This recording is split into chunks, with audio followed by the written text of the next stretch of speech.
Hi. Hey, Krisha. Look at us together again. In the same room. Together again for the first time. We only met on a screen. Hi. Hi. So, all right, I know we have to say it's the Krisha Frank show and buy our merch and everything, but just you reminded me of a moment where we had a show and we're looking up at the picture that came in. I think it was the vaccine show. Mm-hmm. But I could not get a screen grab of us because you look perfect, but I look blurry, like like the bad Mona Lisa painting, Yeah. And vice versa, because one of us is always moving. So what I actually did was I photoshopped it. I took a picture where you looked great. Thanks. And a picture where I looked great, and I don't even know how to Photoshop. But you did it anyway. I made a collage and then took out the dividing line. I love it. Because everything else was the same. Everything else in the two pictures was exactly the same. The same wall, the same flowers, the same floating photo of you. It just worked. Yeah, I was happy about that. So a little behind the scenes. Anyway. That's the theme of my 66-hour week last week was make it work. So are you really here or did I Photoshop you in? I'm Photoshopped. Well, I'm not really here. I did a good job. But yes, please go to krishaandfrank.com. That's where you can find our merch. Oh, by the way, yesterday's show? Captain Edit on yesterday's show. If you didn't see yesterday's show where I mention that we didn't have the merch with us. We were doing it, recording it at 7 o'clock in the morning, and it was on a Sunday. And you were at your house, and I was here, and I hadn't put out. Boy, did I look tired! I hadn't put out the prop cups. So Yeah. you say, "Oh, this is the point where I normally show off the merch." Well, thanks for the edit, Frank.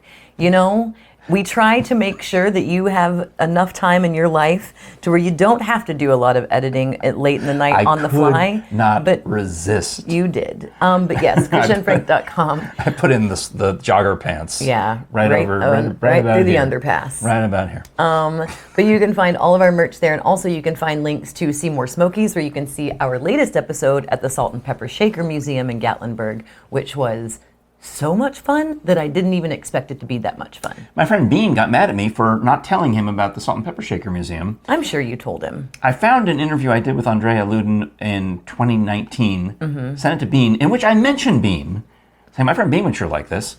Yeah. So that I'm off the hook. Yep. But that worked. He just didn't listen. It's his problem. That was delightful. Let's mention a little housekeeping business. Yeah. Speaking of other podcasters, and that reminds me of things.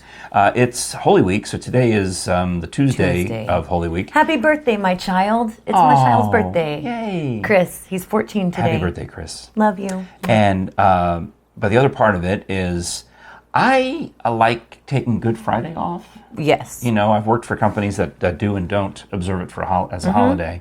But I think it's nice. So we decided because, frankly, we're exhausted. Not just you, but we are exhausted. We both are exhausted. So this weekend, we're taking off. So there's no show Friday, Saturday, or Monday. Right. Okay? Nothing. You get nothing. Right. Well, maybe we'll post something on No, don't. You know what I'll do? No, I have an idea, though. If they get a post, it'll be a surprise. Okay. Because my idea was to post a link to the Seymour Smokies playlist. They can watch all the episodes so far. That sounds like a good idea. Okay, don't tell. I won't. But when you say that you're taking time off, you actually have to take time off. But we could schedule it, couldn't we, in advance? Yeah. Okay. Between now and then. All right. Okay. Okay. When I say I'm taking time off, I still work, probably. Same. All right. What do you think that I'll be doing in the days that we're taking off? You'll be dancing, singing, and performing, right? Yes. In fact, that's one of the things I need to find out about you is how do I list you? And we can worry about that another time. Are you mainly a dancer? Are you mainly a singer? Are you mainly a comedian? What are you? I am multifaceted. You're what you would call a multi-hyphenate. I am now a sound engineer as well. My gosh. Yeah. That's fantastic. Yeah. Well, catch us up. You've been busy. Let's see. Since last we spoke, no. Hatfield McCoy is now my full-time job. I mean, with benefits, like literally a full-time job. I mean, it is a full-time job, but which, by the way, I think is fantastic because there's so many actors in the world who go from gig to gig, and you were like this. You had to For learn most of my life, yeah. Yeah, you got that hard lesson from your friend Jane. Once you decide to become an artist, you have to be prepared for those lean times, and believe me, you've had them. I have definitely had them. And now, in this phase, which won't last forever, Nope. You are in a phase where you're working as a full-time working performer. Actor. Yeah, and I think we've mentioned this once before. A lot of people are like, well, but it's dinner theater in Pigeon Forge. I was like, but here's the thing. Yeah, it is. Mm-hmm. But I have a full-time job with benefits as an actor. And your job is to memorize lines, meet your cues, take care of the stunts. I mean, there's stunts, there's pyro. It's a show. It is a show. And yeah, it's not just about the chicken soup. It's a show. And it reminds me, the past week, because I really did work 66 hours between Monday and Sunday last week, and that was with a day off. That was with Wednesday when we worked. Oh, when we went to the Salt and Pepper Shaker Museum and went to Gatlinburg like that. Oh, that's right. We have all that footage I have to edit. We do. That's what I'll do on our days off. Oh, okay, good. But in that time frame, in 6 days, I worked 66 hours because it is peak season, and it's. When is it not? Well, it's peak season before summer peak. It's spring break. If I were to look at the whole calendar year for Gatlinburg Pigeon Forge, there's obviously peaks for around family vacation times. Pre-COVID or current? Let's just say... Because you can't take into account last year, because it was a record year. It was a record year in 2 decades. And that was the COVID year. Yeah. So that is unusual. But I guess just in terms, generally speaking... If you had to rank them, would you say Christmas is bigger than Thanksgiving, is bigger than spring break, is bigger than summer vacation? Where would you start? Think of when Dollywood is open. So that is from mid-March through Christmas, through New Year's Eve, through New Year's Day. So in those times, that's a good point. If you look at when they're having the festivals, which now is almost constant, they just roll from one to the next. They added more festivals. So Dollywood opens specifically at the end of March because that is the beginning of spring break season, which typically runs through Easter. All right. Right? So you right around Easter, it starts to drop off again. And by drop off, I mean you get a slight respite. You go from 4 shows a day to 3 shows a day. Okay. And then once you hit, which we've been doing 4 shows a day, and that's... And meanwhile, you're coming off of Sweet Fanny Adams, which was 1 show a night. Right. Okay. Yeah. So now all of a sudden you're at a factory that is just cranking out entertainment from 9 in the morning until 10 o'clock at night. And it reminds me, and this is what I was saying, it reminds me of when I worked at Disney and when I worked at Universal. In Florida. In Florida, because that... When I worked specifically, the memory that comes to mind is I worked at In the Park Nickelodeon show, and our first show was at 10:15 in the morning. In the morning, of course, and we would do 15 shows a day. Well, because if I show up with the family at the theme park, I'm probably there well before 10 a.m. Park opened at 9, and our first show was at 10:15. And the crowd's probably there at 8, waiting to get in. Yeah. So we would do 15 shows a day. Our show was 18 minutes long, and we would get an hour and 30-minute break in between in the middle of our day. What did you do? Sing, dance? It was a Nickelodeon show, so it was like a game show. Oh. And so it was it was high energy, slime and kids. I think I may have gone to something very similar to that at Hollywood Universal Studios. Oh, okay. And so this has reminded me so much of that because it is... there's no time. You start by greeting in the lobby, greeting the crowd as they arrive. Well, yeah, so on a 4-show day, you get there, you have a meeting, then you immediately go get in costume, you set all of your props, you set all of your pyro. I am in charge when I'm in the show, I'm in charge of my own pyro. So I have 2 moments where I use pyro, and I have to change my pyro and set my pyro. Is this your handgun and your shotgun? No, this is my handgun and shotgun are set for me. That's not pyro. No, that's firearms. It's firearms. So that's taken care of. It's loaded for me. Okay. I pick that up and check it out. And set it to where it needs to be set. But I have 2 moments where I handle fire. Oh, the firework. It's on the billboard. Yeah. There's a billboard as you drive into Pigeon Forge of Gail. Dynamite. Gail Kenny, who is the main... Right. Mama McCoy, when you fill in when she's off. Correct. And she's holding the dynamite. That's actually in the show. Yeah, and there's 2 moments where I feel like I knew something. We handle dynamite 2 times in the show. And it's that actor's responsibility. We're trained how to set the pyro and how to do it.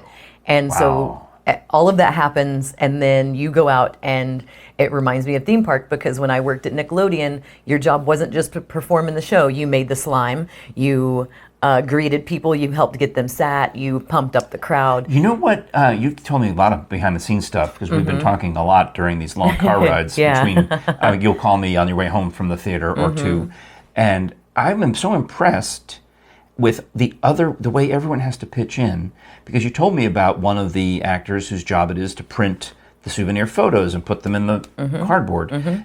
You never think about that. We as customers would assume there's just 1,000 people working backstage making all of these things happen, but they're the very muscular divers or in the show are the same very muscular servers who carry those trays out, serve you your chicken soup, and then go change, and they jump in the pool. And they're moving scenery backstage. That's amazing. They're pulling scenery. Maybe that's why not only is theme park a good analogy, but so is circus. Yeah, it's a circus. I mean, no, in the circus, every performer has an additional role besides when they're on. In front of in their sequence, they have something where they're in a roustabout outfit and they're doing something else. If you look closely at the faces, why is that roustabout stagehand have on mascara and her hair in a tight bun? And that's, the Ma and Pa characters. When I am Ma, I have to draw on my old lady lines. Not as much as I used to, but I do. I know. Them. They're a lot easier to draw on now. I just have to squint and go, there they are. Follow the natural line. Follow the natural old lady lines. I start looking like my granny. I get halfway through it and I'm like, oh no. When I saw the picture, it reminded me of opera makeup. Yeah, it's which is very exaggerated in person. When you see people, an opera person, and you're like, it's startling. They look horrific. But from the back of the theater, the message is conveyed that they are old, young, whatever they are. But it's my job, because I am in that makeup. 482 people are coming to see the show, right? And they take pictures of every group. And people that are... that's probably a minimum of 240 pictures. Exactly. And it prints 2 for each one with each different backgrounds. 480. We're back to that. We have 4 printers in the back that print these 6x8s. And it's crazy lady makeup job, because she can't be out there in the world looking like that, because it looks ridiculous if you're up close to me. Whoever's taking the picture, who are also musicians or actors in the show, that take the pictures, go 1, 2, 3, smile, cousin. Because that's part of an act. These people are even when you're interacting with them in the lobby, they're still acting. There's no time off. There's no. Because they're putting on that character of cousin. That's not how they talk in real life. Is it? I mean, some of them are from West Virginia, and they all talk like that. But it's my job, as the printers start firing up, and I mean, they're like, I will show you with our Taco Tuesday, the pictures are coming out like this, just nonstop. Boom, boom, boom, I bet. And my job is to go to the teeny tiny left-hand corner and pair up, okay, these people are sitting at G23, pair them up G23 and sort them. Yeah. Get them in stacks of 5. I'm looking at the... Right? It's here. Sorry, this is the improv of me. I'm looking at them like, yep. Get them in stacks of 5. G25 is right there. And hand them off to one of the female singers, who there are 6 people who take them and go find those tables and sell the pictures. Then they bring them back to me, we sort them and put them in the thing, and then they go back out to the table. How about that? It's a you know what? It's a great job, and if it weren't that, those are the things that keep Sevier County in business. It's a tourism town. That is the lifeblood. The tourist dollars, all those people driving down from Michigan. I saw the GM of Ripley's Aquarium put on either Twitter or Facebook yesterday, the entire state of Michigan is in Gatlinburg. And they also came, we've had people that come to shows, they're like, yeah, last night we did Stampede, today we're here, tomorrow we're going to Comedy Barn, because they go to the Pirate Show, yeah. Not realizing that all of those are owned by the same company and you're all in the same family. Thank you for your tourism dollar. Yeah, that's fantastic. So Steve's Tree Service. Is that what we're doing? Yeah. I pulled the wrong thing. Did you? Yeah, no, you're absolutely right. I know. Thanks for paying attention. You're welcome. Steve's Tree Service. I looked over there, I was like... No, you're right. You're right. I was not prepared. Steve is so the man. Mm-hmm. I had some fun, and they heard this, apparently, when I mentioned on the radio that I have a friend who's a tree surgeon, tree service guy, and his favorite band is Styx. Isn't that hilarious? I like it. But it's true, also. That's how in fact, that's how I first met Steve, was talking about Styx, the band. And then when he told me he was a tree guy, I'm like, oh, that's funny. No, he's like, no, I really am a tree guy. And he really is a tree guy. And thank you to our friends that watch who have given Steve's a call. We do appreciate you mentioning us when you call him to have... I got a text from Steve's wife, Renee, all excited. Yeah. Because one of you, contacted them and mentioned us. I mean, thank you. Thank you for that. That's exactly right. Thank you. But they serve all of East Tennessee, and they've been in business for over 20 years. And that the thing that I always mention, but it's one of the most important to me if I'm having work done, is that they also clean up. Not only are they skilled at cutting down your trees, but they do the work of scooping it out of here. And I had so much that they took down that it required, I think, 3 or 4 trips to the dump with the trailer just packed to the gills of all this stuff. And they work their tails off at that part of it. I'm most impressed by the way they take down those dangerously tall trees safely. And with all the weather we've had lately, you probably are aware that if you haven't had a tree that has already fallen from the root structure being in the mud, just if you might see one that's in danger of falling. Yeah, now's the time to look around your property and say, ooh, some of these need work, and call Steve and Renee and have them get out there and get you a fair estimate and get on the calendar, because I guarantee you they work every day, sun up to sundown. 865-257-6214. And you can also find them on Facebook as well. Yeah, that's a great way to find them. They have high ratings on Facebook, Yelp, Google, all the usual spots. Steve's Tree Service in Knoxville, 865-257-6214. It's Taco Tuesday. I'm excited about that. Thank you for remembering, because apparently I couldn't remember anything. I was already on to Wednesday's show. I know, you're just like, I was thinking about, oh, good, I've got a topic for the second half. But I do. You do. I just don't know what it is. Well, let's see. Oh, you threw it. Oh, you threw it at me. Well, pick one. Okay, well, the first one you threw at me, I'm going to take. Oh, this is from Bruce. How did we know? Oh, because he emailed it to us. Yes. All right, well, it was still random. Yeah, there's a lot in there. Hold it up. What showbiz moment or performance are you most proud of? Oh, wow.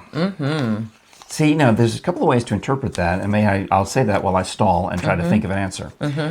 There's the one angle where you get to have that brush with fame. Yes. And you get to meet someone, especially since we worked in radio and performance and theater and all these things. There's that moment where you get to meet somebody exciting, or you get to do something that is unusually cool because of your position in the business. But there's also the other side of it, where as a performer, you occasionally hit a home run. There's a lot of strikeouts, and there's a lot of singles, doubles, and triples. Yeah. But once in a while, you knock that ball out of the park. So which way do you want to take it? What's your first gut reaction? My first gut reaction is 2 separate shows at Flying Anvil Theater. One being Sylvia, because... Is that the one I saw? I think I saw that one twice. You did. At least twice. I saw many of your shows twice. Why? I don't know. I know, because I would bring somebody. I would go see it on opening night and then come back with somebody else. Because you always got invited to the opening night invite-only reception. Right, which was free, and then I come back and buy a ticket for a later show. That's true. But Sylvia was a show that I had wanted to do for over a decade. We talked about this years ago, and I remember you telling me that it was a Sarah Jessica Parker... Matthew Broderick did it on Broadway. And not that I would see them when I'm watching the show, but you showed me a YouTube video of them doing the show. So I have this visual memory of Sarah Jessica Parker as the Labradoodle, which is the title character, and you played that title character. Because it was insanely physically taxing, and I got to do really amazing things that was very difficult. But the one I'm most proud of myself, is the Holiday Cabaret, where I had... Big Fat Holiday Cabaret. This came up in my Facebook memories this past Thanksgiving, Christmas time. It required a lot of me in swallowing my own pride, because I auditioned for that show and I was not cast in it. Okay. I was told that I was not a strong enough singer for the other females that were being cast to perform in that show. Because the word cabaret means that it is just a series of songs. It's almost like a Sweet Fanny Adams show, where it's one song after another. Each one's funny, but that's the whole thing. It's a bunch of skits, musical skits, one after the other. And I was told that I was not a strong enough singer for the other women in the show. It was Emily Helton, very good singer, Mandy Lawson, who is the lead singer of a rock band, and Jess Majors-Rankin. Also another theatrical singer. And oh, wow. So I did not get cast in the show, and another person was. I was asked to choreograph the show. And so I went in as choreographer, and I also was stage managing. So I did stage manager and choreography for the show. That required a pride-swallowing moment. Also, what required the most pride-swallowing was 4 days before the show is to open, the woman who got cast instead of me quit the show. Whoa. And I was asked to take over that role. Mm-hmm. And my confidence was already in the toilet because I'd been told ahead of time why I wasn't, and I understood why I wasn't cast in the show, and I needed to work on my singing. Right. They said you're not good enough. But we still want you to work behind the scenes. Right. And so that happens, I bet, a lot in high schools. You try out for the big role, and they tell you no, you can't play that, but you can pull the curtain open. I wasn't good enough, but then I was the rescuer. And I was asked to rescue the show. Well, you did a fine job. And my proudest that I was of myself is I had to sing a 4-part girl harmony in Hard Candy Christmas. And I worked on that for 4 straight days. After rehearsal, before rehearsal, when I got out, I would call Mandy, I would call Jess, and I would work, and I worked that song, and I felt That's like... why I gave you the Hard Candy Christmas t-shirt that year, isn't it? It is. And I sang the hell out of that song. You did. And but you know what's funny to me is, you're talking about you're being a choreographer and being a singer. I think of you as a comedian. Comedian, if you want. Right. Because on that show specifically, you had some of the absolute funniest parts. There's this part where you were stuffing a turkey, and it was like a Vitamin of Vegemin bit from Lucille Ball, kind of. Yeah, and that was a hard song. But I took so many pictures. Those are all the ones that came up in my Facebook memory, because I'm just laughing my tail off of you with this prop turkey. And I still remember it as being hilariously funny. And that is where I met Donald Thorne, who is one of my most best friends ever in life. I got to do that show with him. Too, yeah. So that's the proudest of myself that I've been. That's a good question, Bruce. Yeah, it's a great question. Yeah. You? Well, stop looking at the time. This is our show. Okay. I often come back to, and I've talked to death already on the podcast, is those recreation radio dramas that I did out in Los Angeles at KLOS. I wasn't acting, but I was producing and directing and casting and doing all of the logistics to make this seemingly impossible thing. You were producing. Happen on live radio. But, I mean, you could say, well, you were in Los Angeles, you're on a KLOS. That doesn't make it any easier, I don't think. It's not that hard for you to get big-name stars.